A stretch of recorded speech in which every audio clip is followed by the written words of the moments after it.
The ACE interest rate raise introduced by Bank of Canada brought the prime rate to 4.5%, which is the highest in the past 15 years.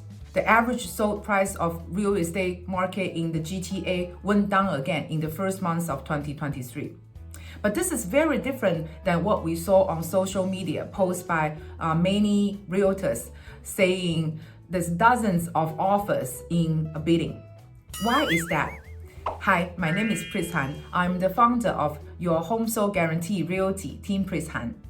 Today, let's take a look together of January 2023 Market Watch Report. Like in the previous videos, I used two graphs. The big one is for January's market performance. The smaller one is for one more month ahead, 2022 December. So when we compare the big to small, the numbers will show month-over-month change. Together, we study 5 parameters. Under each one of them, you'll see a white percentage. That is the observational period, January's year-over-year change. So the average sold price across the whole GTA for all property types went down from last month's 1.05 to January 1.038. That's another $12,000 drop. The market still remain very inactive. So last month we had a transaction slightly above 3,000, and this number is pretty much the same in January. 3,000 is really low number because if you remember, during the pandemic, we once saw 16,000 deals in 1 month. So this number is 20% of that numbers. The new listing this month bounced back a bit from last month. Last month was 4,000. This month came back to 7,700. But even though this is the 8th time interest rate raise, we haven't seen any sign that sellers are really panicking and trying to getting rid of their stock. This number is still lower than same period of last year. But because the transaction volume is so slow, the market accumulates a lot of inventory. So we can see the active listing is more than double of same period last year, 9,300 properties available for sale. And this pushed up the inventory to 3 months. So this shows that the buyers has lots to choose from. And then once again, in length, the average days on market, which is 29 days. And this is 2 days longer than last month's already long 27 days. And 29 days on market, this is actually the longest I have seen ever since I run this Market Watch report. Okay, so in terms of by city number, so we can see, let's take an example of Toronto's Detached. You will see the drop is quite significant. In December, this number was 1.63 million, and this month was 1.49 million. So that's over 100,000 price decrease. So how come this is so different than what we hear from what the realtors say about the bidding? So let's take a look into a detailed set of number. Similar to Toronto, Markham detached homes show the similar trend.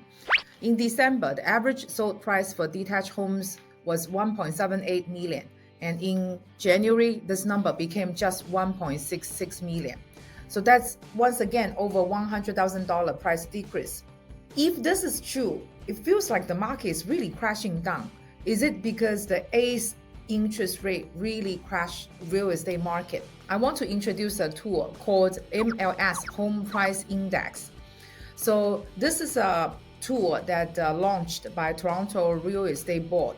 The good thing about HPI is because it eliminates some of the extreme outliers impact on the true status of the market. It reads, the MLS HPI traditionally is less volatile than average and medium measures, which can swing dramatically in response to changes in the number of very expensive or inexpensive home sales from one time period to the next. In another word, HPI's change would focus on the similar type of properties price change. For example, if we're talking about 4-bedroom, 4-washroom, and double garage, then we would compare that property in similar neighborhood. All right, so if we take this HPI and look at the detached homes in Markham and Toronto, how the price will be if we compare January to December number. First, we're looking at Toronto's HPI. So if we look at the single-family detached in December 1 month ago, the number was 1.6 million. Actually, this month, it went back up to 1.612. So you see, this is not over $100,000 price decrease. Actually, the market went back up, right? Even though it's a small increase, but the increase is there. What about Markham? So if we look at Markham single family detached, last month was 1.806 and this month is 1.808. Again, it's not over 100,000 price decrease. It's a slight increase. So how come this HPI number is so different than the average price? Let's take another deeper look. Okay, let's start with Markham. So here, you're looking at all the transactions of detached homes sold in Markham in December. I know the number is small. You don't need to look at the numbers, but you will just follow me. I will show you what I want you to see. I arranged the sold price from the highest to lowest. So all those properties sold above 1 million. You can see that there are 13 of them. This is December's number. What about January? Okay, here we go. The whole January for Markham detached homes sold above 2 million. If you follow me, there's only 6 of them, okay? The transaction volume, they're both similar. Actually, January, there's actually a bit more, 68 sold, 68 transactions, and December is only 62 transactions. But in slightly 10% higher transaction volume, the more expensive properties above 2 million, it's only 1/3. January comparing to December last year.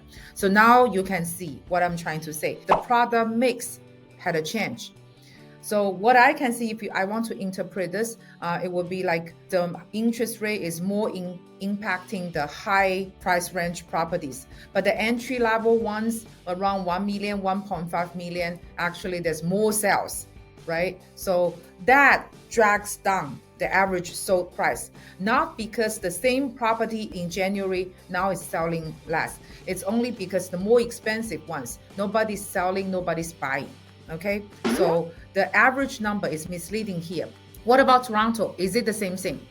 Toronto is a much bigger city with a lot higher transaction volume, but I use the same methodology to analyze. This time we study the properties sold above 3 million, and this number in January is 20, okay? Only 20 properties sold above 3 million. But in December, this number was 32. So now you can see the reason to a significantly lower average sold price is because the product mix changed, right? Because now the more expensive ones are selling much less. The case study of today tells us when we look at a number, of course, the number itself has some indication, but we also need to dig into the story behind and try to understand better.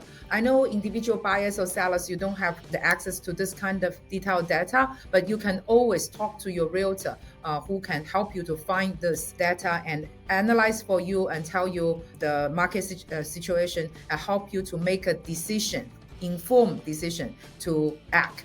Okay, so this is the end of this video. See you in next one. Take care.